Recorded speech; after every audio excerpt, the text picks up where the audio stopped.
Pakistan's capital, Islamabad, is under lockdown and protests by supporters of jailed former Prime Minister Imran Khan turned violent after they clashed with the police. The situation got out of control, after which the army had to be called in. दूसरी पार्टियां जो पैदा होते ही सारे वज़ीर आज़म बन जाते हैं चीमा साहब। जो बच्चा उनके घर पैदा होता है वो पैदा होते ही चीफ मिनिस्टर होता है या चीफ मिनिस्टर होता है या प्राइम मिनिस्टर होता है। ये जमहूरियत है। आपने तो किताब ही नहीं खरीदी जमहूरियत की, आपको डेमोक्रेसी की तो स्पेलिंग ही नहीं पता। कश्मीर का तो अब मुद्दा जो है ना, वो जो इंडिया वाले कहते हैं ना मुद्दा, हम तो उसके मुद्दे से ही पीछे हट गए हैं। अब तो हमने कश्मीर की बात करनी छोड़ दी है। उसकी रीजन ये है कि अब हमें ये खौफ आ गया कि हमारे अपने लोग जो है ना वो अब आजादी चाहते हैं।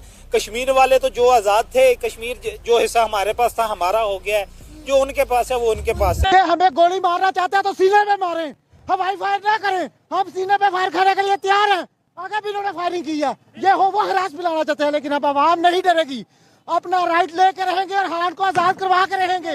इंशाल्लाह आजाद करवा के।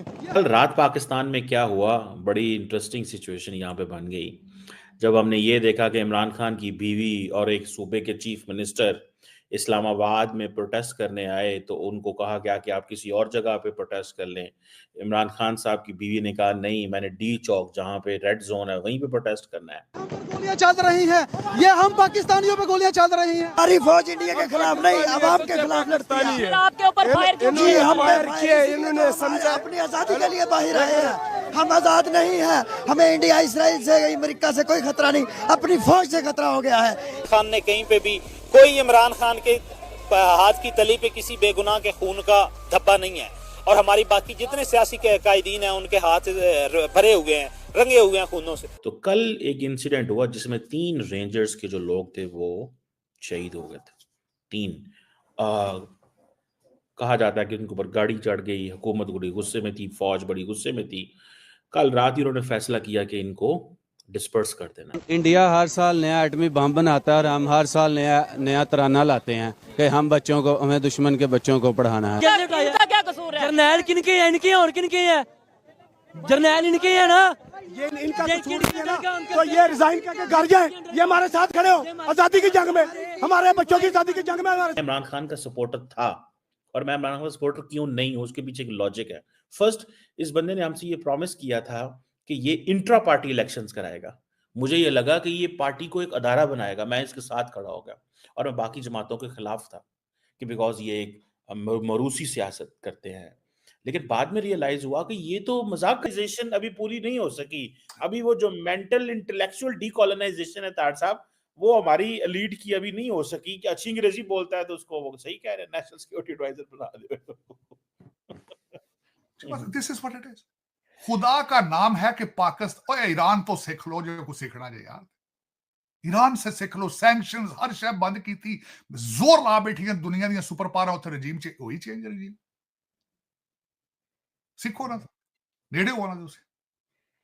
चीमा साहब, कौमियत नेशनलिज्म के बगैर खत्म हो जाओगे, खत्म हो रहे हो चुके हो। बल्कि मैं बार बार कहता हूं मोदी जी बंदा ले आओ, कम से कम ही इज नेशनलिस्ट। उसने सबसे बड़ा तोहफा भारत को दिया नेशनलिज्म का। You cannot survive without nationalism. Pride, Cheema साहब, pride.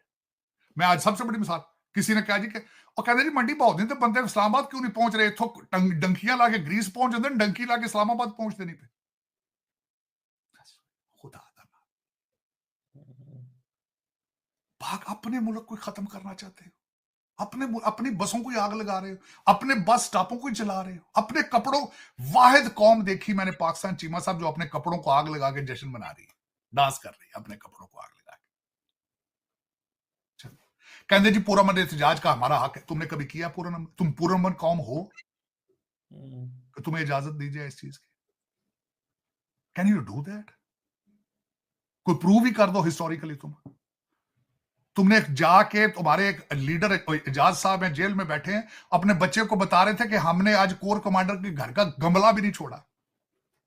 और मुर्शिद रोज कहते हैं जी मुझे 9 मई की वीडियो दिखाओ, हमारे तो लोग ही नहीं थे उसमें। तुम्हारा भांजा वहां पे पेंट उठा के कोर कमांडर की बस पे चढ़ा हुआ था, तुम कहते हो हमारे बंदे ही नहीं थे इसमें।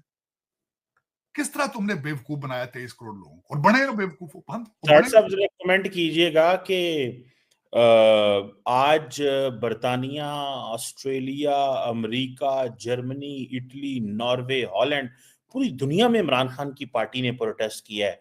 आपको लगता है ये इमरान खान को छुड़ा पाएंगे, एक मोमेंटम बिल्ड कर पाएंगे? इसमें जरा कुछ कमेंट करें तार साहब कि ये जो चीमा चीज साहब, है। मैं इस पे बिल्कुल चीमा साहब, ये जेल में भी ये खतरनाक है, ये बाहर आए तो उससे भी ज्यादा खतरनाक। पर की करिए इधर। चीमा साहब 25-25 साल के लड़के ले आएगा ये, हाँ और कैबिनेट उनको बना देगा, तो वो अगे दंद कट दे फिरनगे ते पीछे पीछे फिरदा रहेगा। ये मणके ते मणका दे हेलीकॉप्टर ते फिरदा रहेगा बस, और की नहीं करना।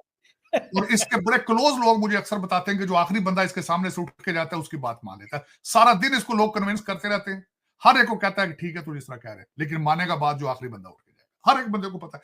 चीमा साहब उसकी 72 साल एज हो चुकी है, उसकी अब उसका नहीं कैपेसिटी रह चुकी। हाँ, ये मैं मानता हूं। अगले दिन मैं बड़ा एक डिबेट किसी से हो रही थी, उसने कहा जी वाहिद एक पाकिस्तानी लीडर है जो फिजिकली इतना फिट है। वाह। मैं फिर उन्होंने कुश्ती की टीम बना दो, उन्होंने कबड्डी च रख लो, उन प्राइम मिनिस्टर बनाने की कड़ी लोड़। ये कौन सी क्वालिफिकेशन है कि आप दिन में 50 सेटअप और 40 बैठका मार डंड मार लेंगे हो, तो you need a prime minister to become a prime minister. या उसका कहते सोना पड़ा, कहते बहुत खूबसूरत आदमी, उन्होंने फिल्मा च काम कराओ, उन्होंने फिर वो तो मुल्क तबाह कराने लग गए हो अपना। What are you doing? What you planning? कोई अचीवमेंट दसो ना यार, खुदा दा ना। जिस तरह यहाँ कैमला हैरिस के बारे में बात होती थी कि उसकी अचीवमेंट, कहते हसदी बड़ी सोना है, कंट्री के अंदर जॉय ले आएगी, जॉय। उथे भी जॉय आया पे जी। चलो खेडो जॉय दे नाल चीमा साहब, खेडो। चीमा उनकी क्वालिटी, मैंने जो उनकी अकम्पलिशमेंटें देखी, चीमा साहब चंदा मांगने में नंबर 1 है। आज तक इतना चंदा किसी ने पाकिस्तान में नहीं मांगा जितना उसने, जितना इकट्ठा किया। और दूसरा है कि जो नैरेटिव है, झूठ बड़ा टकावा बोलदा है, बड़ा, और मुंह घुट के बोलदा, सामने बंदे बैठे होंदे ने, वो खुश पे होंदे ने, मेरा मैं गाने नाल चल रहे होंदे ने, नचण नु जी कर रहे, थल्ले मुड़े चरस भी भर रहे होंदे ने, सारा कुछ बड़ा काम। चलो जी, बस पसंद अपनी अपनी, नसीब अपने अपने। मेरी तो ख्वाहिश, मेरे जैसे लोग तो ये ख्वाहिश यही करते रहेंगे कि काश ये कौम पढ़ती, काश ये कौम तवज्जो देती, काश ये यहाँ पे आप पंजाबी और खासकर फारसी के मास्टर डिग्रियां और पीएचडियां देने की बजाय वोकेशनल इंस्टीट्यूट बनाते, ये फैक्ट्रियां, काश ये जो कंटेनर आज इस्लामाबाद पड़े हैं ये एक्सपोर्ट करने के लिए पराडे से इस्तेमाल होते। वाह वाह वाह। तार साहब, एक्सपोर्ट की बात आप कर रहे हैं, तार साहब जरा थोड़ा सा मुझे ये समझाएं कि अमेरिका के अंदर क्या अप्रोच अडॉप्ट की जा रही है रिगार्डिंग इंडिया। ये जो पर्टिकुलरली अदानी के केस में हम देखें कि क्या अमेरिका इंडिया की आर्म ट्विस्टिंग करने को तैयार है, कि क्योंकि इंडिया कह रहा है स्ट्रेटेजिक ऑटोनॉमी की बात कर रहा है। अच्छा, पहले एक हिंडरबर्न की रिसर्च रिपोर्ट आई, उसका बड़ा नुकसान हुआ अदानी को।